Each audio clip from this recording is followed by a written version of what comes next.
Good morning. Well, good afternoon, midday, right? So yeah. Um,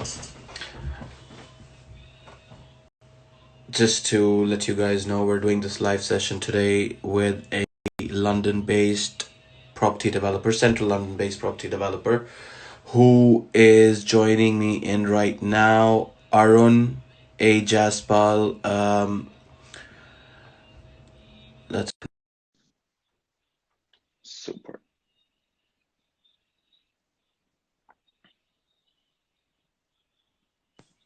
Hello. Hello. Hi. How How are are you? you? Good, good. And I'm yourself? good, thank you. Thank you for having me. Good, good. No, not at all. It's a pleasure. I've started loving doing these live sessions with friends, Yeah, colleagues, developers, clients. I'm trying to build my self-confidence, build the power of speaking to people. I mean, mm, although I do it as an agent, it's my job to yeah, speak to yeah, people. But this is just helping out in terms of getting that extra confidence and times definitely. are times are free right now, right? So Yeah, yeah, definitely. that's why I thought. Plus, I've seen some of the work that you're doing, especially in your apartment in West Kensington. So I thought Thank you. I'll bring you on board and let's talk about developing and everything like that.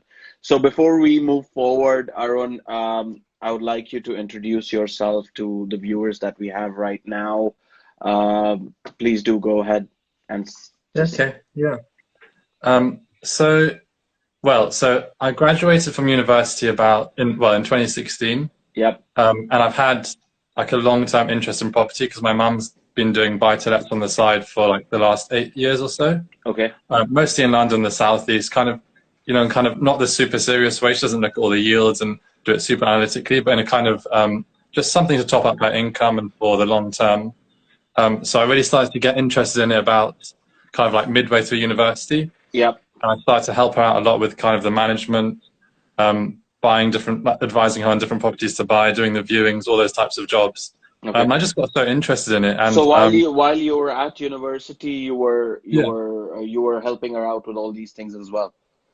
Yeah, I was helping out a lot with those different things, and especially obviously during summer holidays, um, you get quite a lot of free time and holidays while you're at university. Yep, It's a really good time to like learn a new skill or like learn different things about yep. other industries. This was my question. What university did you go? I mean, before we go to university, did you Yeah, always have that interest? I mean, did you see your parents doing this from a young age, with properties and refurbishing and developing, and that's what built your interest up, even though that you were at university and everything, that's how you got into it, kind of thing. yeah, basically. And well, my mum's only kind of started doing it fairly recently, so I think she got her Okay. first bite to that in 2012. Okay. And so, yeah, it was mostly looking at what she was doing. But I'd say until I graduated, I still had the idea that I wanted to do a kind of like full-time, like normal career of like finance. Okay. So I started working at Deloitte when I graduated on the grad Okay. scheme. Okay. And at that time, I didn't imagine myself wanting to do property full time. And what Um, university did you go to, and what course did you do up there? yeah, so I went to Warwick University, Okay. and I studied physics, so completely not Wow. related at all. Yeah, not Wow. related at all to like property or business or But anything it's like that. good though that you can apply. I mean, property, physics, it does get applied, right? Somehow or the other, Yeah, yeah. depending on how I mean, I graduated with business studies, so I really don't know about. Well, And I wasn't that great with physics. The only thing I remember is that what's that that scale that you put the ball in and you measure the diameter of it. I don't know what it's called. oh, I don't remember. I wasn't too good at physics either. That's why I didn't keep on. That's why I didn't carry on with it. Um, but no, So, yeah. Sorry, I mean, the course that you did at university, how long was it? 3 years? 2 years. Yeah, And you did your undergraduate, I guess. yeah, exactly. Yeah, and I kind Cool. of knew straight away. Like I didn't consider following physics any further than that. I Okay. didn't want to do a master's. I knew that straight away I wanted to do something more business related. Okay. Um, and yeah, And so once you graduated, just take me through the steps of how you got into Deloitte, because Deloitte yeah, being a massive, massive banking firm, law firm, everything like that. Yeah. And were you based in Canary Wharf for that? So I was based in like Chancery Lane, like Okay, Farringdon type of area. okay. So Yeah. just take me through that journey from university to Deloitte, and especially if you could speak about the grad scheme also. There are a lot of undergraduates Yeah. right now that are possibly sitting at home, or Mm, they may watch this live stream over the 24 hours and whatnot. yeah. So it'd be great to just take us through that. And how did you apply for the grad scheme at Deloitte? Yeah.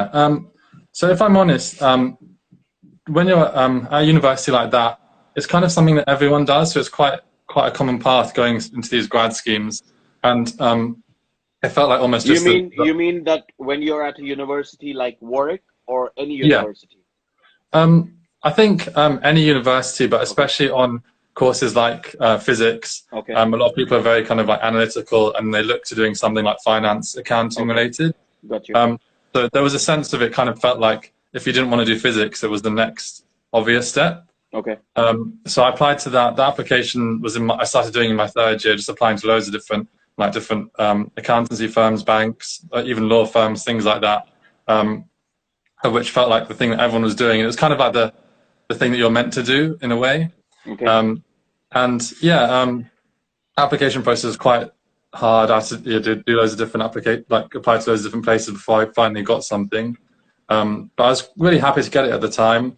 So did they have like an interview process? Like they had one interview or a second interview or a phone interview? I mean, when I went through Yeah, interviews in my time, I used to have a phone interview first, and if they like me, then they called you for a face-to-face interview. So if you yeah, can just let me know about that as well. yeah. So I think there were a few kind of like online numerical verbal reasoning type tests, which are always a bit weird if you get used to them after doing a few of them. And then when you pass that round, then you have an interview with a manager at Okay. the London office. Okay. Then if you pass that interview, you have an interview with a partner at the London office, which Wow. was So like a it was actually quite a fast three-stage process. interview. Yeah, Okay.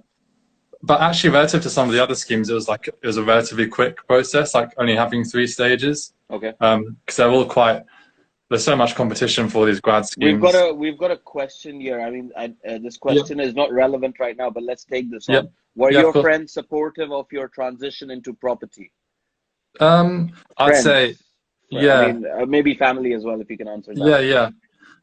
Yeah, I think they definitely were because honestly, I love property so much. I talk about it all the time. I'm always trying to discuss it with everyone, tell them different facts about, I don't know, like price per square I mean, foot, what you, I follow your Instagram live yeah, stories and the work that you're doing, and every time you're talking about certain aspects of the London property, especially when you compared that black, what's that, the big tower and yeah, yeah. One Black Friday. one Blackfriars. Yeah, That's yeah, it. With yeah. with the original red brick building, that was a good concept that you brought out. But yes, I mean, yeah, go ahead with that. Thank you. Yeah, so people just could tell that it's something I really loved, and I think from that perspective, um, people were really supportive. Obviously, I think especially my mum, she was quite nervous because she kind of viewed that you need to have a traditional career in some ways, and that you need to have some sort of profession and something to rely on because it does just feel a bit risky doing something like property. Everyone worries if the market falls, all those types of things. But I think ultimately they could see that I loved it so much they were supportive.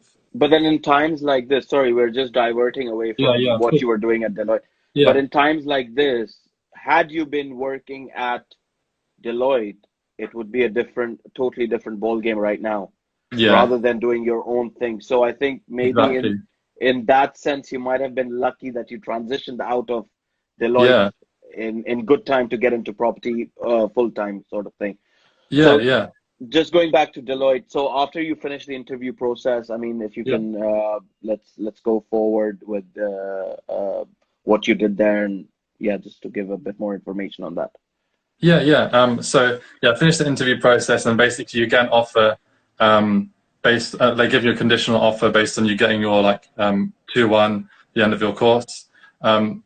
So once I finished the course, I had the place secured straight away. So I graduated in July, Okay. and I started that September. Um, And then it's a 3-year training contract you do. Okay. So starting September 2016 goes to September 2019. And over that 3 years, you do 15 exams as well as working. So it's At the company. So they yeah. have 15 sets of exams. Yeah, so it's with the ICAW to get your ACA qualification. Gotcha. Okay. So it's it was a very tough 3 years, a lot of work. So the job itself was really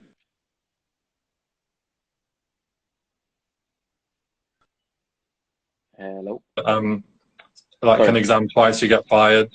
So yeah. So if you don't pass one of the exams, you get fired. So they have so the pass mark for most exams is about 55. Okay. But then if you what they call hard fail, which I think was if you get under 40, then you get fired. And these exams are like you have to sort of explain a question, or they're multiple choice questions? So the first 5, I think, were all multiple choice. Okay. And then from then on, they're all like written questions. Okay. So written or calculations, probably quite similar to the exams you would have done, at like university. Business, accountancy, Okay. finance. Yeah.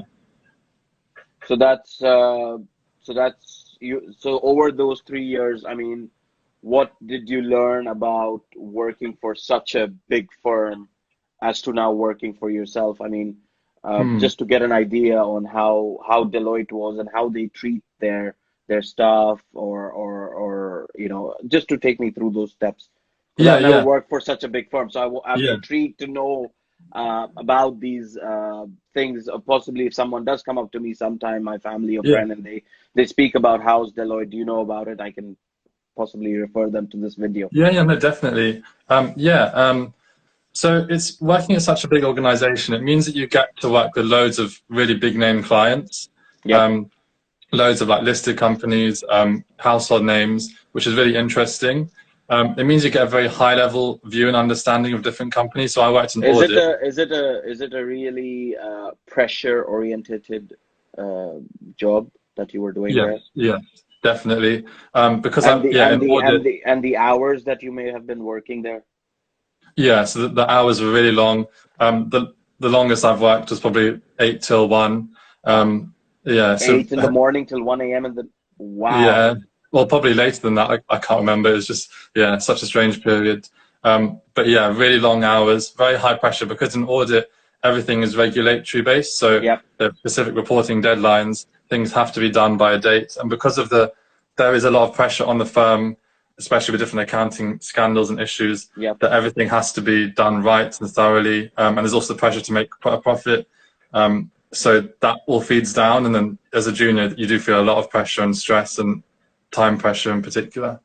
So would you say that in terms of doing the work that you were doing at Deloitte, was it a lot of also when I was doing internships and apprenticeships and everything, like, all they gave us was, the donkey work. Do this, do that, do this, do that. And you have to give it back to them in certain amount of time, or otherwise, it's like pressure, and then it's like a cooker, right? And but I mean, it just depends on how an individual takes that pressure. And it's commendable that in such a big firm where there is a lot of pressure, you did take out those 3 years of training. So it's amazing to know that. At one given time, how many people were there in your team that were working with you? And did you have a lot of graduate scheme employees working with yourself, or no, there were some other higher designated people in your group? So at any one time, the teams could be quite big, from about 10 to 15 people working on a single audit. And that team is normally formed of someone from each level, maybe a few people from... Such a big firm. If there was one thing you could take with you and one thing you could leave there, what would those two things be? If you can just... I've never been asked that. I like that. I think I would definitely take with me the social aspect. As I was with all the different graduates of my age, but loads of other, that's one of the really good things about it. It's got kind of slightly university feel in a way Okay. that you get. Anyone there from University of Warwick? No, I didn't actually. No, I didn't. No. Okay. But yeah, there were so many kind of like-minded people at Deloitte. It felt like. Sorry, coming But back yeah. to the question again. Apologies Oh on no, this. no, don't worry. Yeah, so I think I would definitely take the social aspect because that's something that's lacking when you're doing a development. Like the only people I see day to day are like the builders and my mum and maybe an architect or surveyor occasionally or estate agent. But you definitely don't get the same social aspect, Yeah. which I do miss a bit. But also, I'm quite like I think overall I'm quite an introverted person, so it suits me in some ways. Yeah. And one thing that I'm glad to leave behind. So was that the other bit? Yeah. Something I'd leave behind. Yeah. I think that doing property or your own business, every kind of hour you spend you can directly see where you're making money from it in a way. You can see the result. What you put in is what you get out. In a big organization, I mean, it's no one's fault, but just the way it works in a big organization, there's a lot of bureaucracy, a lot of paperwork, box ticking, understandably, which means that you don't feel like every hour spent is adding real value. Yeah. But that is how it has to be, and that's kind of a trade-off with some of the other benefits you get. So that bureaucracy, let's say one day you turn into a massive main scale developer. I do hope that you do that. Thank you. Would you bring that bureaucracy and the box ticking and a lot of paperwork to your development company, or would you, like now we're in the digital world and we can feel the digital pace during these times, especially. Has that changed your thought process in terms of all these paperworks and bureaucracy and box ticking and all that kind of stuff? And would you do something differently when you reach that main scale organization? Would you do something differently to that? Yeah, I think it's definitely. And my next question would be, what would you do different? Yeah, I think it's definitely something that I'm really trying to do. I'm trying to kind of set up, even though we're just doing one development at the moment, I'm really mindful of where we want to be and kind of setting things up. Yeah. And so just wherever possible, making things more efficient, even simple things like, just the different software we use and bits and pieces like that. But on the other hand, property is it's quite hard in property because it is quite slow moving. As I'm sure you appreciate being an estate agent, the whole process of making offers, leading up to you're dependent on so many people. It's and especially as a developer, you're looking, like you said, offers with an estate agent, lawyers. You take it to the next process. You have architects, you have surveyors, you have and if you're doing, especially what you're doing right now in a red brick mansion building, the biggest enemy of yours is the management. Definitely, because you can't do so many things that you want to do, but you can't do that because they have the control. Exactly. So we'll talk about that shortly. The only person that the auctioneer was speaking to was me, and the other person was bidding in competition. But it was good. So yes, go ahead with your auction talk that you were saying. No, I really agree with what you're saying. You feel like so under the spotlight, like you're the only person in the room when did you go through the bidding process while you were there? Yeah, I had a few. I got to bid a few times. Actually, the first one I went to, the first bid on the property was above the maximum bid we set. So I didn't get to bid. But I have managed to bid a few other times. We've not secured anything yet. Just a question out here. Obviously, I went through the process of auction with the investor and everything. But as you're a property investor developer, when you went to the auction, this is a good question. This is a good insight for someone who's wanting to go to the auction. When you went to the auction and you set yourselves on certain properties, what did you think of that? This is my limit, and I'm not going above that. What were the aspects that you thought that determined, your limit?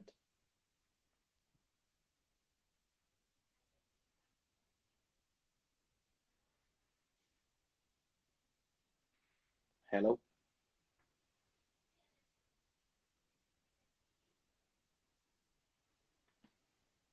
Aaron, are you here? Sorry. Hello? Yeah. So I think the We're internet just went a bit. yeah, I was just saying that what determined your thought process in terms of, yes, okay, if I bid for this property, I'm going to stop right here. That's my final bid.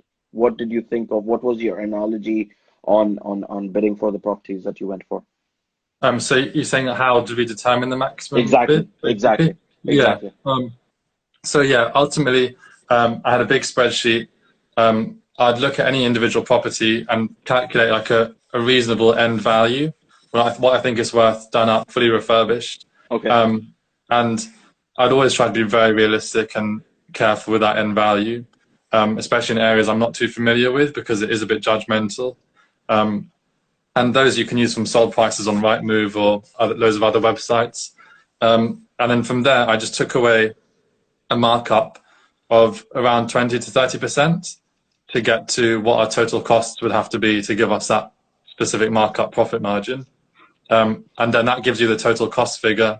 Then you take off, obviously, the purchase. Well, you take off all the millions of fees you have to pay, solicitors, auction Yep. fees, bridging fees, all those things, financing costs, cost to refurbish, and then you get to your maximum bid from there. And you just have to.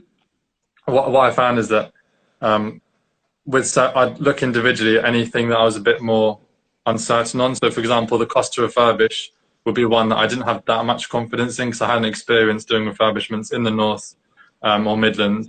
And so I then just add a bit more contingency on that to be quite conservative with the maximum bid. It's good that you spoke about spreadsheets because I was speaking to another Yeah. developer on over the weekend, and he mentioned that when he goes, this is not an auction, but when he bids for a property, he Mm. does his calculations quickly over a calculator. If it makes sense, then he will move on to doing a spreadsheet possibly. Mm. But it's good that you cleared off that point that there are developers out here that will look at an Excel spreadsheet, put the numbers in, and whatever the sheet says goes. So, I mean, Yeah. do you ever go against that spreadsheet that you make? Not, I wouldn't say that. No, I think that sometimes I'm tempted to, especially in the heat of the auction moment and everything. And it's just like they're encouraging you to bid, and you think, oh, I really want to do something. I feel like I want to buy something. But then whenever I feel that, I just remind myself of all the effort and stress involved in a refurbishment. And I don't ultimately want to be risking doing that for nothing or making a loss. And then what did you bid for? And if you can take me through the bidding process for that? Yeah. So I discussed it with my mum, and just so long, considering that the Was time to it do the work. was it the vendor's side of the party, or was it your side of the party? Because lawyers, everyone knows, can be that part of the business, that industry is so slow sometimes, you know. Yeah, it was. So, Yeah, and especially right now is the best time they have because I everything can be know. blamed on I coronavirus. know. Yeah, definitely. Yeah, you're right. I think it was our solicitor was being quite slow, even though we were very, very keen to move on with the purchase, and we really wanted to exchange. Different company for an architect, or so this is how you're working right now? So we've got one builder who project manages everything, so electrician, painter, decorator, plumber, all of that. Then we have a separate architect, separate structural surveyor, separate buildings control, separate. So what was the last one? Yeah, like architects and other bits. So Do you yeah, just think generally. do you think in the future that you do more of these projects? Do you think you'll have your Mm. own team on your payroll so that it's more easier for, like, even after Hmm. you've built and there are management issues or things like that, it's easier for you to keep track? Would you consider putting these people on your payroll, Yeah, or I would you definitely just go would. ahead with Yeah, I definitely subcontracting? like to consider that because it would just make the whole thing smoother. Yep. And I think it would mean I think the difficult bit maybe leading up to that would be to just have enough kind of properties coming in, enough In your work almost. portfolio. Yep. Yeah. A cost towards. Um, so actually, a really nice surprise was there wasn't anything major that was unforeseen. I Okay. think the thing is that these mansion blocks are like very well made. They're structurally so sound. Yep. Um, Obviously, just everything into like in the inside need complete stripping out and redoing all the relining the walls, plumbing, electrics, everything. But specifically, the build was not too complicated, which is something that I really liked about it, and was why I want to do it again, because Okay. a lot of the difficulty is normally in getting the right price to purchase it and securing the permissions. But the build itself wasn't too bad, really. Was it easy to get the permissions for the work that you wanted to do from the management company? No, it wasn't easy. No, that was like And the bigger. were these permissions taken at the time when you were doing the conveyancing of the property or after the conveyancing of the property, once you completed? After we completed. And yeah, that is a really good point. And that's something, again, like when we do the next one, I've learned so much that I'd like to change. And that is one thing that we would do, is try to get the permissions as soon as possible, and speak to management company as soon as possible. Do you think you would do that differently in terms of when, see, even myself, I had noticed that since September last year, the amount of inquiries had increased to a substantial level than Hmm. what it was in September 2018. Even though Yeah, even though 2018 was an amazing year for me, but 2019 just died out completely with yeah, so many definitely. mishaps around us, economic Yeah, mishaps. But then 2020 was looking, yes, yeah, this is going to definitely. be the year, and then bang, Then the virus, yeah, February happened, and everything just fell into prospect, right? Like yeah, yeah. I saw some of the posts saying that I said so many bad things about 2019. I'll never say that again. 2020, please be good. Um, so like that, we've got a question here. This would be, I think, the final question that I would take. Yeah. Sorry if it's already been asked. No, it's not been asked. What is Arun's personal dream property? What would his forever home look like? That's a good question. Amazing question, Tess Gills. Amazing question. I think I'll use these questions for my next live sessions that I do. But yes, go ahead. Dream property Yeah, and your forever home. that's an interesting question. I think um, I really like the outdoors, and like playing sports and running and stuff like that. So I definitely would like to have, my dream property would be one with like a lot of land, I think, and definitely like an old Something like fashioned. a countryside mansion, something like that. Yeah, yeah, I think so. And like a really kind of like in this property, I really love like period features, high ceilings, big windows, lots of light. So yeah, that type of country type of property, I think would be really nice. Maybe one day, hopefully.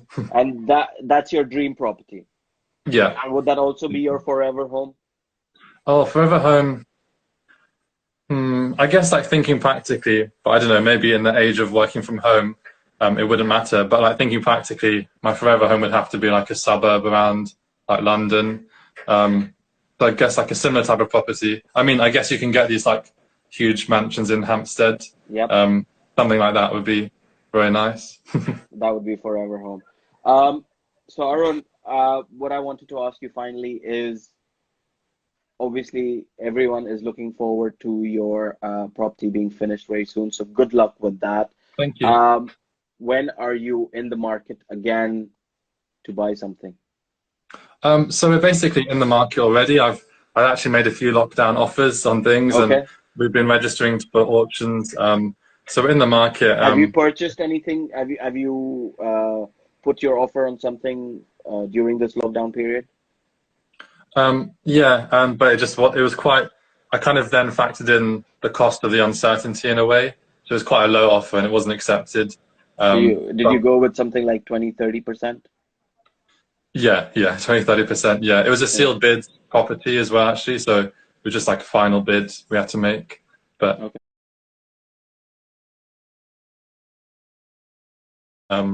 yeah, we're in the market. We're just going to adjust even more the margin we need. So we're going to need something where it's like a really, really good price to consider it, but still definitely in the market. Um, I know you mentioned that you wanted to ask me some questions, so I've been firing Yeah, you yeah, with so many questions. Do you have any questions for me that you want yeah, answers for? definitely. Um, yeah, I have a few questions. Yep, go ahead. It's kind of similar to the last one, I guess. But what is one of the kind of favorite properties that you've like viewed or sold or worked on? Just like maybe like a dream property that you've worked Um, on. Dream property that I've worked on to sell. Yeah, sell or anything at all. I work with a like a countryside developer, Mm. a big, massive scale developer that I work with, Mm. and my dream is to sell one of his homes really soon, Mm. somewhere in St. George's Hill that he has Mm. Yeah, many very of nice. his development. Um, and something that I've enjoyed working on,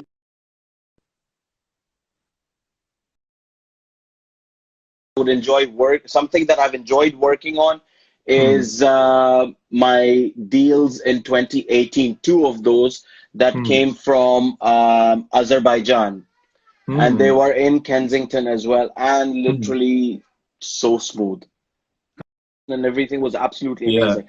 Um, yeah. but yes, since I started in 2008 in this estate agency, I do. The thing is, I figures and and uh, spreadsheets and reports and everything. Okay, yes, maybe. Okay, they make Mm. sense at a given time. But in my prospect, I don't base myself on figures. Like literally on Friday, I had an offer accepted on a property in Sandhurst. Mm. We were in conversation for 2 weeks.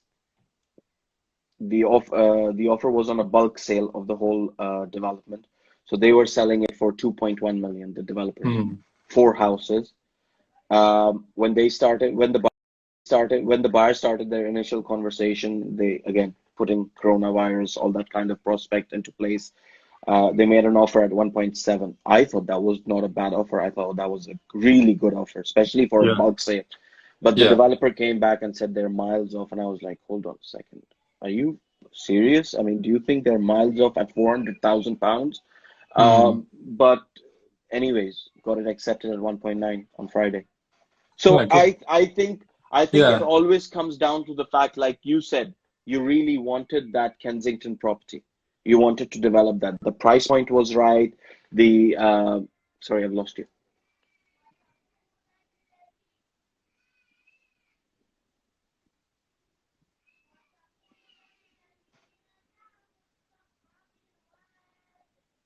Hi, are you here? Sorry. I mean, it comes down to the fact that if you really want a property, no one can stop you. The price can't stop you. The market can't stop you. The economic situation yeah. can't It's stop also you. personal. It's Yeah, personal goal, yeah, right? That you want to achieve that and you want to take it. Then all those reports and figures are worthless. So yeah. I It's think all. I It comes down to I think the I think transaction. Yeah. Savills and Knight Frank should spend more time doing deals than making reports. That's my Mm. take on it. Mm. That's really good to get the like actual on the ground point of view. Absolutely. Yeah. Absolutely. But anything else that you want to ask? Yeah.